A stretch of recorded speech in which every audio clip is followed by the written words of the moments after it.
Study ਵੀ ਕਰ ਰਿਹਾ ਨਾਲ ਪ੍ਰੈਕਟਿਸ ਕਰ ਰਿਹਾ ਮੈਂ ਵਕਾਲਤ ਦੀ। ਮੱਝਾਂ 'ਚ ਬੈਨੀਫਿਟ ਬਹੁਤ ਘੱਟ ਹੈ ਜੀ। ਉਹਨਾਂ ਦੀ ਜਿਹੜਾ ਡਿਊਰੇਸ਼ਨ ਜੇ ਨਾ ਮਿਲਕਿੰਗ ਦੀ ਉਹ ਪੀਰੀਅਡ ਸ਼ਾਰਟ ਹੈ। ਬਿਸਮਿल्लाहिर्रहमानिर्रहीम अस्सलाम वालेकुम तमाम किसान दोस्त मेरे वीरां दा की हाल चाल है ठीक ठाक।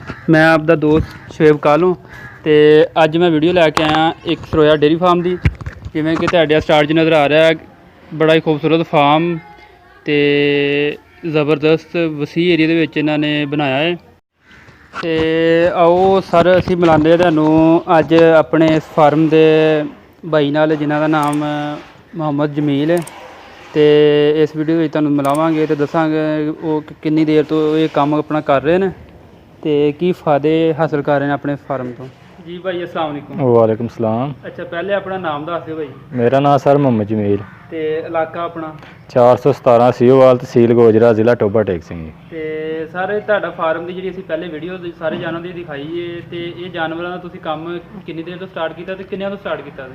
ये सर तकरीबन अरसा 4 साल कबल स्टार्ट किया सीगा। अच्छा ते उस टाइम मेरे को जेडे मिल्किंग एनीमल तो मैं स्टार्ट किया सीगा ते 7 जानवरों तो स्टार्ट किया सी। हुण माशाअल्लाह मेरे को तकरीबन 17 तो 18 जानवर मिल्किंग ने। अच्छा ते अगों इन्हां दे जेडे बच्चे ने पिछे वो भी 5-5 6-6 महीने दी मेरे को 5-6 वैड़ां तैयार ने ते 15 तो 20 जेडे छोटे बच्चे ने जेडे 6 तो 6 महीने तो लैके 1 साल तक ने। अच्छा तो मतलब टोटल इस टाइम तुहाडे कोल फिर जानवर छोटे वड्डे किन्ने ने? ये तकरीबन 40 तो 45 जानवर साढ़े। अच्छा 40 ਤੋਂ 45 जानवर ने। ਤੇ ਇਸ ਕੰਮ ਦੇ ਵਿੱਚ ਤੁਹਾਨੂੰ ਫਾਇਦਾ ਕੀ ਹੈ ਜਿਹੜਾ ਮਤਲਬ ਤੁਸੀਂ ਆਪਣਾ ਕੰਮ ਵਧਾਉਣ ਦੇ ਹੋ? ਕੀ ਫਾਇਦਾ ਲੈ ਰਹੇ ਹੋ ਇਹਨਾਂ ਤੋਂ? ਕੀ ਖੁਰਾਕ ਦੇ ਰਹੇ ਹੋ? ਇਹਦੇ 'ਚ ਸਰ ਬਹੁਤ ਸਾਰੇ ਫਾਇਦੇ ਨੇ ਅਗਰ ਇਹਨਾਂ ਨੂੰ ਅੱਛੇ ਤਰੀਕੇ ਨਾਲ ਲੋਕ ਆਫਟਰ ਕੀਤਾ ਜਾਏ ਤੇ ਇਹਦੇ ਬਹੁਤ ਸਾਰੇ ਫਾਇਦੇ ਨੇ। ਅਗਰ ਅੱਛੇ ਤਰੀਕੇ ਨਾਲ ਨਾ ਕੀਤਾ ਜਾਏ ਤਾਂ ਫਿਰ ਨੁਕਸਾਨਾਤ ਵੀ ਹੈਗੇ ਨੇ। ਫਾਇਦੇ ਇਸ ਤਰ੍ਹਾਂ ਨੇ ਕਿ ਅਗਰ ਇਹਨਾਂ ਨੂੰ ਪ੍ਰੋਪਰ ਖੁਰਾਕ ਦਿੱਤੀ ਜਾਏ, ਸਫਾਈ ਦਾ ਬੰਦੋਬਸਤ ਕੀਤਾ ਜਾਏ, ਜਿਸ ਤਰ੍ਹਾਂ ਕਿ ਤੁਸੀਂ ਦੇਖ ਰਹੇ ਜੇ ਕਿ 3 ਦਿਨ ਦੇ ਵਿੱਚ ਤਕਰੀਬਨ 3 ਟਾਈਮ ਜਿਹੜੀ ਇਹਨਾਂ ਦੀ ਸਫਾਈ ਕੀਤੀ ਜਾਂਦੀ ਆ। ਸਾਫ ਸੁਥਰੇ ਪਾਣੀ ਦਾ ਅਰੇਂਜਮੈਂਟ ਕੀਤਾ ਜਾਂਦਾ। बाकी हवादार खुली जगह आ साइड ते जेडे दरख्त वगैरह लगाए ने कि ठंडक रहे ते गर्मी दे बचाव। ਇਹਨਾਂ ਨੂੰ ਜਿਹੜੀ ਦਿੰਦੇ ਹੋ ਤੁਸੀਂ ਸਵੇਰ ਸ਼ਾਮ ਉਹਦੇ ਵਿੱਚ ਕੀ ਖਿਲਾਉਂਦੇ ਹੋ ਇਹਨਾਂ ਨੂੰ? ਇਹਨਾਂ ਨੂੰ ਸਾਰੇ ਇੱਕ ਟਾਈਮ ਆਹ ਸੈਲੇ ਹੀ ਦਿੰਦੇ ਆ ਤੇ ਇਸ ਤਰ੍ਹਾਂ ਹੁਣ ਤੁਸੀਂ ਦੇਖ ਰਹੇ ਜੇ ਇਸ ਟਾਈਮ ਸਬਜ਼ ਚਾਰਾ ਦੇਈਦਾ। ਸੈਲੇ ਸਵੇਰ ਟਾਈਮ ਦੇਈਦਾ ਤਕਰੀਬਨ 20 ਤੋਂ 25 ਕਿਲੋ ਜਾਨਵਰ ਫੀ ਜਾਨਵਰ ਨੂੰ ਅਸੀਂ ਸੈਲੇ ਹੀ ਦਿੰਦੇ ਆ ਜਿਹੜਾ ਮਿਲਕਿੰਗ ਐਨੀਮਲ ਆ ਸਾਡਾ। ਅੱਛਾ ਤੇ ਦੂਸਰੇ ਜਿਹੜੇ ਛੋਟੇ ਨੇ ਉਹਨਾਂ ਨੂੰ ਥੋੜਾ ਦੇਈਦਾ। ਤੇ ਜਿਹੜੇ ਆਪਣੇ ਕੋ ਦੁੱਧ ਵਾਲੇ ਜਾਨਵਰ ਨੇ ਉਹਨਾਂ ਦੇ ਵਿੱਚ ਤੁਸੀਂ ਵੰਡਾ ਵਗੈਰਾ ਕੀ ਯੂਜ਼ ਕਰ ਰਹੇ ਹੋ? ਆਪਣਾ ਤਿਆਰ ਕਰ ਰਹੇ ਹੋ ਇੱਕ ਬਾਜ਼ਾਰੋਂ ਬਣਿਆ ਬਣਾਇਆ? ਵੰਡਾ ਸਰ ਸਟਾਰਟ ਤੇ ਜਿਹੜਾ ਅਸੀਂ ਬਾਜ਼ਾਰ ਦਾ ਇਸਤੇਮਾਲ ਕੀਤਾ ਸੀਗਾ ਮਗਰ ਦਰਸਾ 2 ਸਾਲ ਕਬਲ ਤੋਂ ਮੈਂ ਆਪਣੇ ਤਿਆਰ ਕਰ ਰਿਹਾ ਜਿਹਦੇ ਵਾਸਤੇ ਮੈਂ ਮਸ਼ੀਨ ਲਾਈ ਹੈ ਸਾਹਮਣੇ। ਉਹਦੇ ਵਿੱਚ ਆਪਣੀਆਂ ਆਈਟਮ ਤਿਆਰ ਕਰਕੇ ਤੇ ਉਹਦਾ ਵੰਡਾ ਤਿਆਰ ਕਰੀਦਾ। ਤੇ ਉਹ ਜਿਹੜਾ ਤੁਸੀਂ ਵੰਡਾ ਤਿਆਰ ਕਰਦੇ ਹੋ ਇਕੱਠਾ ਕਿੰਨਾ ਤਿਆਰ ਕਰਦੇ ਹੋ ਤੇ ਇਕੱਠੇ ਦਾ ਖਰਚਾ ਕਿੰਨਾ ਆ ਜਾਂਦਾ ਤੁਹਾਡਾ ਤਕਰੀਬਨ? ਅਸਾਂ ਤਕਰੀਬਨ ਇੱਕ ਵੀਕ ਦਾ ਤਿਆਰ ਕਰੀਦਾ। ਅੱਛਾ ਤੇ ਉਹਦਾ ਤਕਰੀਬਨ ਖਰਚਾ ਜਿਹੜਾ ਸਰ ਉਹ ਆ ਜਾਂਦਾ 15 ਤੋਂ 20 ਹਜ਼ਾਰ ਰੁਪਈਆ। ਅੱਛਾ ਤੇ ਉਹ ਕਿੰਨੇ ਜਾਨਵਰਾਂ ਦਾ ਯੂਜ਼ ਹੁੰਦਾ ਇੱਕ ਹਫ਼ਤੇ ਲਈ? ਉਹ ਤਕਰੀਬਨ 15 ਤੋਂ 20 ਜਾਨਵਰ ਜਿਹੜੇ ਈਜ਼ੀਲੀ ਉਹਨਾਂ ਨੂੰ ਇਸਤੇਮਾਲ ਕਰਨੇ ਆ। 5 ਜਿਹੜਾ ਕੇਜੀ ਅਸਾਂ ਪਰ ਦਿੰਦੇ ਆ ਜਾਨਵਰ ਨੂੰ। ਤੇ ਅਗਰ ਉਹ ਪਰ ਕੇਜੀ ਤੁਸੀਂ 5 ਦਿੰਦੇ ਹੋ ਤੇ ਇੱਕ ਜਾਨਵਰ ਨੂੰ ਦੇ ਕੇ ਉਹਦੇ ਤੋਂ ਦੁੱਧ ਦੀ ਪੈਦਾਵਾਰ ਕਿੰਨੀ ਹਾਸਿਲ ਕਰ ਲੈਂਦੇ ਹੋ ਜ਼ਿਆਦਾ ਤੋਂ ਜ਼ਿਆਦਾ? ਫਿਰ ਜਿਹੜਾ ਅੱਛਾ ਜਾਨਵਰ ਆ ਸਜਰਾ ਵਾ ਉਹ ਤਕਰੀਬਨ 15 ਤੋਂ 20 ਲੀਟਰ ਜਿਹੜਾ ਵਾ ਉਹਦੀ ਐਵਰੇਜ ਆ। ਜਿਹੜਾ ਤੋਕੜ ਆ ਥੋੜਾ ਜਿਹਾ ਜ਼ਿਆਦਾ ਚਿਰ ਹੋ ਗਿਆ ਸੂਏ ਨੂੰ ਉਹਦੀ 10 ਤੋਂ 15 ਲੀਟਰ ਐਵਰੇਜ ਹੈ। ਤੇ ਇਹ ਤੁਹਾਨੂੰ ਫਿਰ ਬਚਦਾ ਕੀ ਹੈ ਮਤਲਬ ਸਾਰਾ ਆਪਣਾ ਖਰਚਾ ਕੱਢ ਕੇ ਤੇ ਦੁੱਧ ਸੇਲ ਕਰਕੇ ਵੰਡੇ ਛੱਡੇ ਦਾ ਖਰਚਾ ਕੱਢ ਕੇ ਕਿੰਨੇ ਪੈਸੇ ਬਚਾ ਲੈਂਦੇ ਹੋ? ਇਹਦਾ ਸਰ ਅਗਰ ਡੇਲੀ ਬੇਸ ਤੇ ਅਗਰ ਇਹਦਾ ਹਿਸਾਬ ਲਾਈਏ ਤੇ ਮੇਰਾ ਡੇਲੀ ਦਾ ਖਰਚਾ ਤਕਰੀਬਨ 2250 ਰੁਪਇਆ ਤੇ ਦੁੱਧ ਜਿਹੜਾ ਮੈਂ ਸੇਲ ਕਰਨਾ ਤਕਰੀਬਨ 5500 ਦਾ। ਇਸ ਟਾਈਮ ਮੇਰੇ ਕੋਲ 11 ਮਿਲਕਿੰਗ ਐਨੀਮਲ ਨੇ 110 ਲੀਟਰ ਦੁੱਧ ਦੇਣ ਡਏ। ਅੱਛਾ ਮਤਲਬ ਇਹ 62 ਰੁਪਏ ਦੇ ਖਰਚਾ ਦੱਸਣੇ 2-4000? ਹਾਂਜੀ ਸਾਰਿਆਂ ਦਾ ਯਾਨੀ ਕਿ 3000 ਰੁਪਇਆ ਟੋਟਲ ਮੇਰੇ ਕੋਲ ਉਹ ਵੀ ਜਾਨਵਰ ਨੇ ਜਿਹੜੇ ਗੋਸ਼ਤ ਵਾਲੇ ਨੇ ਜਾਂ ਛੋਟੇ ਬੱਚੇ ਆ ਜਾਂ ਜਿਹੜੇ ਨਾਨ ਮਿਲਕਿੰਗ ਐਨੀਮਲ ਨੇ ਉਹ ਵਿੱਚ ਐਡ ਕਰਕੇ ਸਾਰਾ ਖਰਚਾ ਜਿਹੜਾ ਸਿਰਫ ਵੰਡੇ ਦਾ ਮਤਲਬ 2 ਤੋਂ 3000 ਰੁਪਇਆ ਖਰਚਾ ਇੱਕ ਦਿਨ ਦਾ ਜਾਨਵਰਾਂ ਦਾ ਜਿਹੜਾ ਸਿਰਫ ਦੁੱਧ ਵਾਲੇ? ਨਹੀਂ ਵੰਡੇ ਤਾਂ ਨਹੀਂ ਜੇ ਟੋਟਲ ਖਰਚਾ ਜਿਹੜਾ ਯਾਨੀ ਕਿ ਸਾਰਾ ਸੈਲੇਜ ਦਾ ਪੱਠਿਆਂ ਦਾ ਮੁਲਾਜ਼ਮਾਂ ਦਾ ਤਕਰੀਬਨ 1000 ਰੁਪਏ ਦਾ ਜਿਹੜਾ ਵੰਡਾ ਖਾਂਦੇ ਨੇ ਜਾਨਵਰ। ਸਹੀ। ਬਾਕੀ ਤੁਹਾਡੇ ਕੋਲ 40 ਤੋਂ 45 ਜਾਨਵਰ ਨੇ ਤੇ ਇਹਨਾਂ ਦੀ ਹਿਫਾਜ਼ਤ ਲਈ ਤੁਸੀਂ ਆਪਣੇ ਨਾਲ ਮੁਲਾਜ਼ਮ ਕਿੰਨੇ ਰੱਖੇ ਨੇ? 2 ਮੁਲਾਜ਼ਮ ਨੇ ਪਾਰਟ ਟਾਈਮ ਆਪ ਵੀ ਕਰ ਲਈਦਾ। ਅੱਛਾ ਤੇ ਆਪਣਾ ਤੁਸੀਂ ਸਟੱਡੀ ਕਰ ਰਹੇ ਹੋ ਨਾਲ? ਜੀ ਸਰ ਮੈਂ ਸਟੱਡੀ ਵੀ ਕਰ ਰਿਹਾ ਨਾਲ ਪ੍ਰੈਕਟਿਸ ਕਰ ਰਿਹਾ ਮੈਂ ਵਕਾਲਤ ਦੀ। ਅੱਛਾ ਲਾਭ ਕੀਤਾ ਮਤਲਬ? ਲਾਭ ਕੀਤਾ ਜੀ। ਤੇ ਉਹਦੇ ਨਾਲ ਤੁਸੀਂ ਆਪਣਾ ਮਾਸ਼ਾਅੱਲਾ ਫਾਰਮ ਤਿਆਰ ਕੀਤਾ ਤੇ ਬੜਾ ਖੂਬਸੂਰਤ ਤੇ ਖੁੱਲਾ ਵਸੀ ਹੈ। ਹਾਂਜੀ ਤੇ ਇਹਦੇ ਤੁਹਾਨੂੰ ਤਿਆਰ ਕਰਨ ਦੇ ਖਰਚਾ ਕਿੰਨਾ ਆ ਤੇ ਏਰੀਆ ਕਿੰਨਾ ਜਿਹਦੇ ਤੁਸੀਂ ਆਪਣਾ ਤਿਆਰ ਕੀਤਾ? ਇਹ ਸਰ 2 ਕਨਾਲ ਰਕਬਾ ਜਿਹੜਾ ਬਾਉਂਡਰੀ ਦੇ ਅੰਦਰ ਹੈ। ਅੱਛਾ ਤੇ ਜਿਹਦੇ ਤੇ ਸ਼ਟਰਿੰਗ ਹੋਈ ਹੈ ਇਹ 90 ਜਿਹੜਾ ਜੇ ਫੁੱਟ ਦੀ ਲੰਬਾਈ ਜੇ ਤੇ 52 ਫੁੱਟ ਦੀ ਚੜਾਈ ਆ।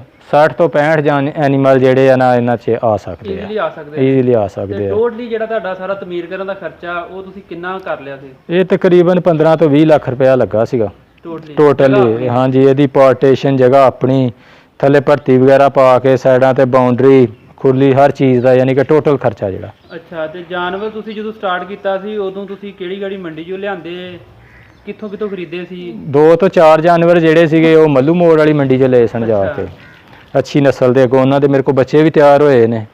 ਅੱਛਾ ਤੇ ਦੂਸਰੇ ਨੰਬਰ ਤੇ ਕੋਈ ਸਰਗੋਧੇ ਤੋਂ ਗਾਵਾਂ ਲਿਆਂਦੀਆਂ ਸੀ ਤੋਕੜਾਂ, ਉਹ ਸਟਾਰਟ ਕੀਤੀਆਂ।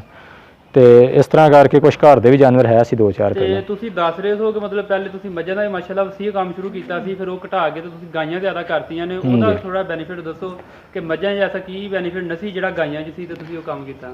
ਮੱਝਾਂ 'ਚ ਬੈਨੀਫਿਟ ਬਹੁਤ ਘੱਟ ਹੈ ਜੀ। ਉਹਨਾਂ ਦੀ ਜਿਹੜਾ ਡਿਊਰੇਸ਼ਨ ਜੇ ਨਾ ਮਿਲਕਿੰਗ ਦੀ, ਉਹ ਪੀਰੀਅਡ ਸ਼ਾਰਟ ਹੈ, ਯਾਨੀ ਕਿ ਉਹ 4 ਤੋਂ 5 ਮਹੀਨੇ ਦੁੱਧ ਦਿੰਦੀਆਂ ਨੇ।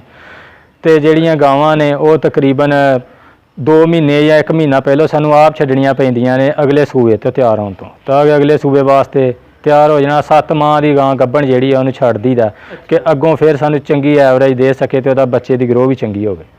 ਤੇ ਇਹ ਮਤਲਬ ਤੁਸੀਂ ਫਿਰ ਮੱਝਾਂ ਘਟਾ ਕੇ ਤੇ ਗਾਵਾਂ ਦਾ ਕੰਮ ਹਾਂਜੀ, ਅਸਾਂ ਮੱਝਾਂ ਘਟਾ ਕੇ ਤੇ ਜ਼ਿਆਦਾ ਜਿਹੜੀਆਂ ਨੇ ਤਵੱਜੋ ਜਿਹੜੀ ਆ ਉਹ ਗਾਵਾਂ ਵੱਲ ਕਰ ਦਿੱਤੀ। ਤੇ ਆਪਣੇ ਇਸ ਟਾਈਮ ਕਿਹੜੀ ਨਸਲ ਦੇ ਜਾਨਵਰ ਤੁਸੀਂ ਗਾਈਆਂ ਮਤਲਬ ਜਿਹੜੀਆਂ ਰੱਖੀਆਂ ਨੇ, ਕਿਹੜੀ ਨਸਲ ਦੀਆਂ? ਮੇਰੇ ਕੋਲ ਜੀ ਮਿਕਸ ਵੀ ਨੇ, ਕ੍ਰਾਸ ਦੀਆਂ ਨੇ, ਤੇ ਕੋਈ 2-4 ਗਾਵਾਂ ਪਿਓਰ ਦੀਆਂ ਨੇ ਵਿੱਚ, ਆਸਟ੍ਰੇਲੀਅਨ ਦੀਆਂ। ਸਹੀ ਹੈ। ਹਾਂਜੀ। ਤੇ ਜਿਹੜੇ ਤੁਸੀਂ ਆਂਦੇ ਹੋ ਗੋਸ਼ਤ ਲਈ ਜਾਨਵਰ ਰੱਖੇ ਨੇ, ਉਹਨਾਂ ਦਾ ਕੀ ਤਰੀਕੇਕਾਰ ਹੈ? ਕਿੰਨੀ ਦੇਰ ਰੱਖਦੇ ਹੋ, ਕਿੰਨੀ ਦੇਰ ਬਾਅਦ ਸੇਲ ਕਰ ਲੈਂਦੇ ਹੋ? ਕੁਝ ਜਾਨਵਰ ਜਿਹੜੇ ਆ ਉਹ ਕੁਰਬਾਨੀ ਤੇ ਕਰੀਦੇ ਨੇ ਸੇਲ, ਜਿਸ ਤਰ੍ਹਾਂ ਕਿ ਹੁਣ ਉਹ ਇੱਕ ਬੱਚਾ ਮੇਰੇ ਕੋਲ ਤਿਆਰ ਆ, 2 ਮੈਂ ਸੇਲ ਕਰ ਚੁੱਕਿਆ ਪਹਿਲਾਂ 1-1 ਲੱਖ ਦੇ। ਕਿੰਨੇ ਸੇਲ ਕੀਤਾ? 1-1 ਲੱਖ ਰੁਪਏ ਦਾ ਸੇਲ ਕੀਤਾ ਜੇ। ਅੱਛਾ। ਤੇ ਆਹ ਬੱਚਾ ਜਿਹੜਾ ਇਹ ਵੀ ਮੇਰੇ ਕੋਲ ਤਿਆਰ ਹੈ, ਇਹ ਵੀ ਅੱਲਾ ਕਰੇ ਹੋ ਜਾਏਗਾ ਸੇਲ ਕਰੀਬ ਹੀ। ਸੇਲ ਹੋ ਜਾਏਗਾ। ਤੇ ਜਿਹੜਾ ਤੁਸੀਂ ਉਹ 1 ਲੱਖ ਦਾ ਸੇਲ ਕੀਤਾ ਹੈ ਤੇ ਉਹ ਲਿਆ ਕਿੰਨੇ ਦਾ ਸੀ ਤੇ ਸੇਲ ਕਿੰਨੇ ਦਾ ਆਇਆ ਤੇ ਕਿੰਨੇ ਪ੍ਰੋਫਿਟ ਦਾ? ਉਹ ਮੇਰੇ ਆਪਣੇ ਘਰ ਦੀਆਂ ਗਾਵਾਂ 'ਚ ਬੱਚੇ ਸਨ ਪਿੱਛੋਂ, ਤੇ ਉਹਨਾਂ ਦੇ ਵਿੱਚੋਂ ਜਿਹੜੇ ਆ ਉਹ ਪਾਰਟੀਸ਼ਨ ਕੀਤੀ ਜੇ ਮੈਂ। ਅੱਛਾ। ਵੱਛੀਆਂ ਜਿਹੜੀਆਂ ਜੇ ਇੱਕ ਸਾਈਡ ਤੇ, ਜੇ ਬੱਚੇ ਜਿਹੜੇ ਆ ਉਹ ਇੱਕ ਸਾਈਡ ਤੇ ਕੀਤੇ ਆ। ਜਿਸ ਤਰ੍ਹਾਂ ਕਿ ਉਹ ਅੱਗੇ 4 ਬੱਚੇ ਆ ਤੁਸੀਂ ਦੇਖਣ ਡਏ ਜੇ, ਇਹ ਅਗਲੀ ਈਦ ਵਾਸਤੇ ਜਿਹੜੇ ਆ ਉਹ ਮੈਂ ਤਿਆਰ ਕਰਾਂਗਾ, ਉਹ ਵੀ ਮੇਰੇ ਘਰ ਦੇ ਹੀ ਨੇ। ਤੇ ਇਹ ਮਤਲਬ ਤੁਹਾਡੇ ਘਰ ਦੀ ਪੈਦਾਵਾਰ ਅੱਗੋਂ ਤੁਸੀਂ ਬੱਚੇ ਤਿਆਰ ਕਰਦੇ ਹੋ ਤੇ ਤਿਆਰ ਕਰਨ ਦਾ ਜਿਹੜਾ ਖਰਚਾ ਆਉਂਦਾ ਵੱਡੇ ਛੰਡੇ ਦਾ, ਉਹ 1 ਸਾਲ ਦਾ ਜਾਂ ਕਿੰਨਾ ਕੁ ਐਸਟੀਮੇਟ ਲਾ ਲੈਂਦੇ ਹੋ ਕਿ ਇੰਨਾ ਕੁ ਸਾਡਾ ਖਰਚਾ ਹੋ ਜਾਂਦਾ, ਸਾਨੂੰ ਇੰਨੇ ਪੈਸੇ ਬਚ ਜਾਂਦੇ ਨੇ ਫਿਰ? ਜਿਹੜਾ ਮੀਟ ਐਨੀਮਲ ਆ ਉਹਦੇ ਵਾਸਤੇ ਵੰਡਾ ਜਿਹੜਾ ਅਸਾਂ ਲਾਸਟ 3 ਮਹੀਨੇ 'ਚ ਦੇਈਦਾ। ਅੱਛਾ। ਛੋਟੀ ਈਦ ਤੋਂ ਥੋੜੇ ਜਿਹੇ ਦਿਨ ਪਹਿਲਾਂ ਸਟਾਰਟ ਕਰ ਦਈਦਾ ਤੇ ਫਿਰ ਈਦ ਤੀਕਰ ਉਹਨਾਂ ਨੂੰ ਦੇਈਦਾ, ਜਿਹਦੇ ਤੇ ਤਕਰੀਬਨ 20 ਤੋਂ 25 ਹਜ਼ਾਰ ਦਾ ਉਹਨਾਂ ਨੂੰ ਵੰਡਾ ਖਵਾਉਂਦੇ ਆ। ਤਕਰੀਬਨ ਟੋਟਲ ਐਨੀਮਲ ਤੇ ਸਾਡਾ ਜਿਹੜਾ ਗੋਸ਼ਤ ਵਾਸਤੇ ਤਿਆਰ ਕਰਨੇ ਆ ਉਹ 40 ਤੋਂ 45 ਹਜ਼ਾਰ ਰੁਪਇਆ ਖਰਚਾ ਆਉਂਦਾ। ਸਹੀ। ਤੇ ਤੁਹਾਡਾ ਜਿਹੜਾ ਦੁੱਧ ਤੁਸੀਂ ਹਾਸਲ ਕਰਦੇ ਹੋ ਜਾਨਵਰਾਂ ਤੋਂ, ਤੁਸੀਂ ਇੱਥੇ ਕਿਸੇ ਦੁੱਧੀ ਨੂੰ ਦਿੰਦੇ ਹੋ ਜਾਂ ਤੁਹਾਡੇ ਕੋਲ ਗੱਡੀ ਆਣ ਕੇ ਲੈਂਦੀ ਹੈ ਜਾਂ ਕੀ ਕਰਦੇ ਹੋ? ਉਹਦਾ ਕਿਵੇਂ ਤੱਕ ਸੇਲ ਕਰਦੇ ਹੋ? ਕਿੰਨੇ ਤੱਕ ਸੇਲ ਹੋ ਜਾਂਦਾ ਫੀ ਲੀਟਰ? ਪਹਿਲੇ ਸਾਡੇ ਕੋਲ ਜੀ ਮਿਕਸ ਸੀਗਾ ਦੁੱਧ ਮੱਝਾਂ ਦਾ ਤੇ ਗਾਵਾਂ ਦਾ। ਅੱਛਾ। ਉਹ ਡੇਅਰੀ ਤੇ ਦੇਈਦਾ ਸੀ, ਉਹ ਡੇਅਰੀ ਵਾਲੇ ਤਕਰੀਬਨ ਰੇਟ ਲਾਉਂਦੇ ਸੀਗੇ 60-65 ਰੁਪਏ, ਠੀਕ ਹੈ। ਉਸ ਤੋਂ ਬਾਅਦ ਜਦੋਂ ਮੱਝਾਂ ਘਟਾਤੀਆਂ, ਗਾਵਾਂ ਜ਼ਿਆਦਾ ਕਰ ਲੀਆਂ, ਹੁਣ ਮੇਰਾ ਦੁੱਧ ਫੈਸਲਾਬਾਦ ਦਾ ਬੰਦਾ ਵਾ, ਉਹ ਆਣ ਕੇ ਲੈ, ਉਹ 65 ਰੁਪਏ 'ਚ ਮੇਰੇ ਕੋਲ ਗਾਵਾਂ ਦਾ ਦੁੱਧ ਲੈ ਕੇ ਜਾ ਰਿਹਾ। ਸਹੀ 65 ਰੁਪਏ। ਤੇ ਆਪਣੇ ਕੋਲ ਜਿਹੜੀਆਂ ਗਾਵਾਂ ਨੇ ਸਭ ਤੋਂ ਜ਼ਿਆਦਾ ਐਵਰੇਜ ਕਿਸ ਜਾਨਵਰ ਦੀ ਹੈ ਤੇ ਕਿੰਨੇ ਲੀਟਰ ਦੇ ਰਹੀ ਇੱਕ ਟਾਈਮ ਦਾ? 3 ਜਾਂ ਗਾਵਾਂ ਜਿਹੜੀਆਂ ਜੇ ਮੇਰੇ ਕੋਲ, ਉਹਦੇ 'ਚ ਇੱਕ ਕ੍ਰਾਸ ਦੀ ਆ, 2 ਪਿਓਰ ਦੀਆਂ ਨੇ। ਉਹਨਾਂ ਦੀ ਤਕਰੀਬਨ ਜਿਹੜੀ ਆ ਡੇਲੀ ਦੀ ਐਵਰੇਜ ਆ 20 ਤੋਂ 25 ਲੀਟਰ ਜੀ। ਜਿਹੜੇ ਤੁਸੀਂ ਆਸਟ੍ਰੇਲੀਅਨ ਕ੍ਰਾਸ ਦੀਆਂ ਜਾਨਵਰ ਰੱਖੇ ਨੇ ਗਾਈਆਂ, ਇਹਨਾਂ ਨੂੰ ਤੇ ਬਾਹਰ ਸਰਦੀ ਹੁੰਦੀ ਮੌਤ ਇਲਾਕੇ 'ਚ, ਸਾਡੇ ਮੁਲਕ ਦੇ ਵਿੱਚ ਗਰਮੀ ਥੋੜੀ ਜਿਹੀ ਜ਼ਿਆਦਾ ਹੁੰਦੀ ਹੈ, ਹਾਂਜੀ। 2-3 ਮਹੀਨੇ। ਤੇ ਕਿਵੇਂ ਇਹਨਾਂ ਦੀ ਹਿਫਾਜ਼ਤ ਕਰਦੇ ਹੋ, ਗਰਮੀ ਤੋਂ ਬਚਾਉਂਦੇ ਹੋ, ਉਹਦਾ ਕੀ ਇੰਤਜ਼ਾਮ ਕਰਦੇ ਹੋ ਤੁਸੀਂ?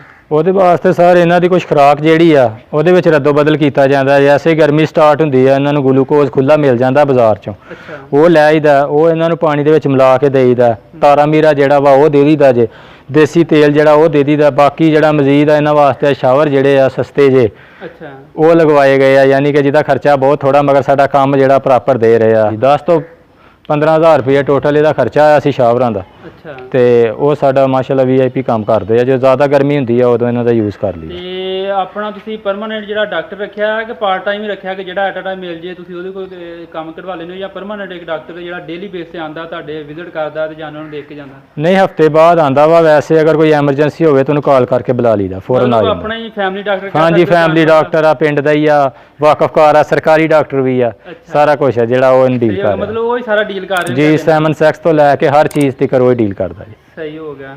ਬਹੁਤ ਸ਼ੁਕਰੀਆ ਸਰ, ਮਿਹਰਬਾਨੀ।